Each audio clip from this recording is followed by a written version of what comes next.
guys, and welcome to ShortCryptology, where we talk about crypto-related topics in gaming. Today we're going to have a little discussion about some news and events that are going to come up, and especially about a vote that's coming up and the results of the first token giveaway, let's call it that, or the rewards for the Midas Vault and Midas King, that touch ability. So first of all, we're going to scroll through all the posts that have been sent by Karnage, because they have given us quite a few updates. As you guys know, if you've been playing the game and paying attention, whoever owns a Karnage, Midas NFT, Midas King, like you can see here, will get the reward for leveling it up and getting kills with it. And if we scroll down a bit, we can see that like 26 players are already positive after buying, or well, in profit, they say, after buying the Midas King and getting the rewards, which is quite nice. I have to say, I'm one of the lucky 26 players, and honestly, it's pretty easy to be in profit with it. The mechanics are very good. And as you can see, the rewards that month were 495,000 tokens, at least at the point of this post. And everyone who took part to the event got a fair share of tokens, and you can easily join by buying a Midas King if you don't have it, leveling it up, doesn't take long, and then you can get the rewards by playing the game and getting kills with Midas King. I have videos on the details of how to get to set up. Just look into my channel, you'll find everything. But this is not actually the main topic of our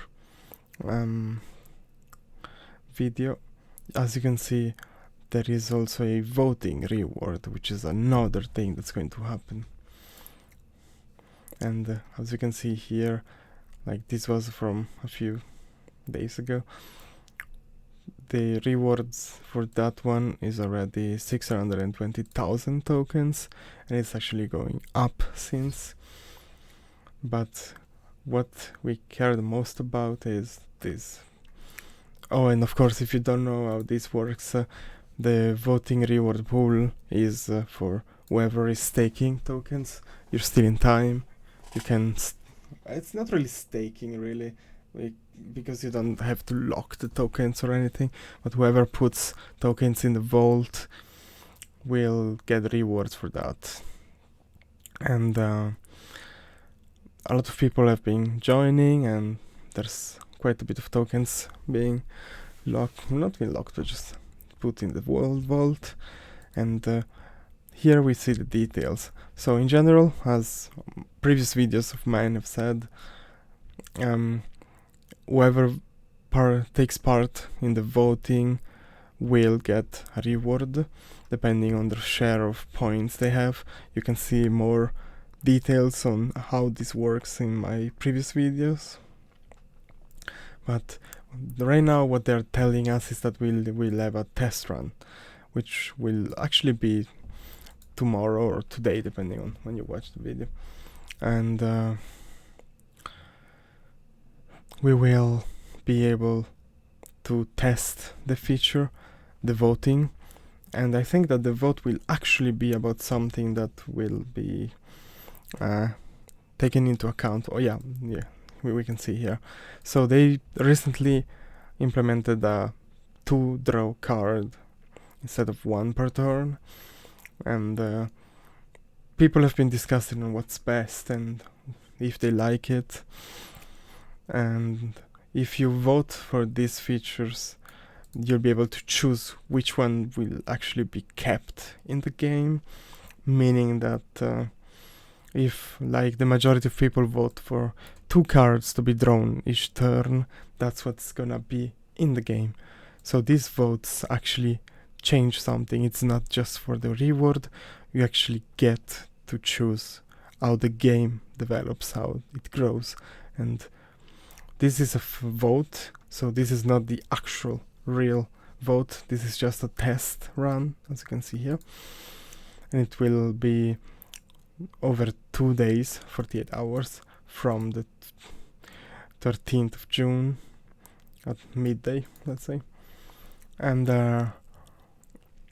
if you want to take part to it, you have to stake tokens, or well, put tokens in the vault. It's not staking again.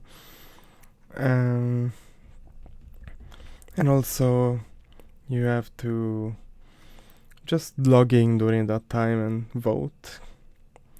There is a guide here if you guys want to pause the video and read the details on how to stake and everything. It's pretty easy. This first vote will only give you 1 KK token because it's supposed to be a test run, while on the 21st of June we will have the real vote. In that vote we'll actually give the real rewards, which should be a fair amount of tokens there too. So if you guys want to start earning through the game, or well, through the token essentially, you should consider joining and buying the token, putting it in the vault, buying Midas King. You'll have all the details you want in my videos if you want to learn how to use them. In the future I will be making guides on how to use Midas King, how to make decks where you can best use it, or just in general how to farm with it, because I know people might not know how to use it in the best and most efficient way, because one thing is to have it in the deck and just when you get it you try to place it and see what happens. One thing is to actually use a good strategy to place it in the right way, or maybe even have a special deck where you can use and get the most points out of Midas King. I've been testing a few strategies myself, and in general, since you can only have up to 3 Midas Kings in your deck, you'll have to accept that you might not get it during a whole game, or only get it towards the end of the game, so there is some randomness in it. But I've been able to create some decks that work well with Midas King, especially in dungeons and other instances where you'll get to fight quite a few enemies and you get to pick a lot of cards and kind of choose how you want to use them. Of course, the strength of your deck will also change how flexible you are. With my deck, I am fairly flexible on how many cards I can like remove to place other cards in, and be able to draw the game for longer and get my Midas where I want them. There's a lot of steps that you have to like do to be the most efficient, and even I don't do it most of the times. I just want to farm and have fun and not really have to be as active through each game. But sometimes when I'm trying to be very, very efficient, I do just sit there and try to get the best strategy, and that's what my guides in the future will tell you. For now, all you need to know is that this vote is fairly important. If you want to know what my opinion is, I love to be able to draw 2 cards in a single turn. First of all, it makes the games faster in general, which is not a bad thing, because that means that you get to play more games and farm faster, so you're not stuck having to play that many games, which is especially annoying during the PvP event where you have to play like 20 games, and maybe you want to play more because you want to get the bonus like rating when the time is up. And so yeah, in general it's more enjoyable to have faster games. And also I believe that being able to draw 2 cards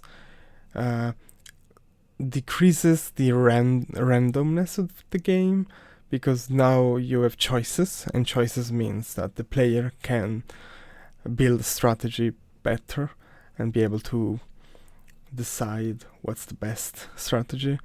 And in general, especially looking forward to all the future live PvP against other players instead of this current AI PvP, where the enemy is essentially being using the actual player's deck, but it's the AI that's using it. Well, it's going to make the games much more enjoyable, I think, because at that point you'll be able to be like, okay, so I have 2 cards now.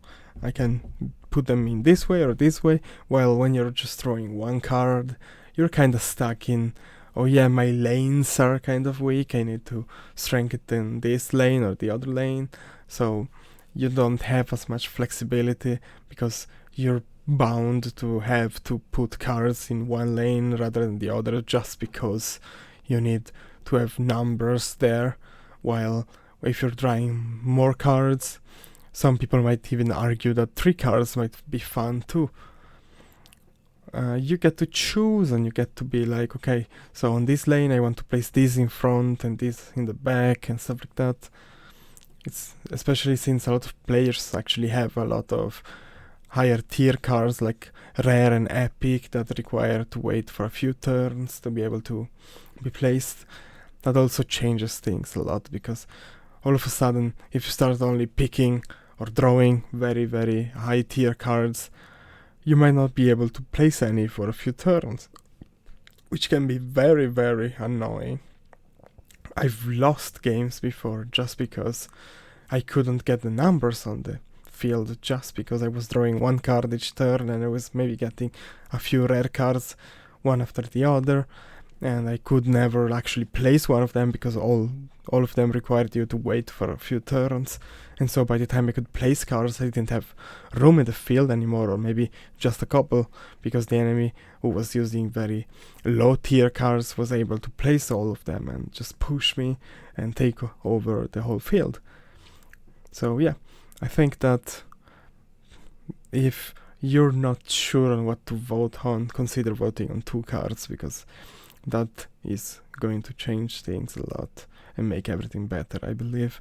But this is just my opinion. I would love to hear your opinion in the comments if you guys have a different idea, or even if you have the same idea, just let me know what you think. This said, you can see the link of this.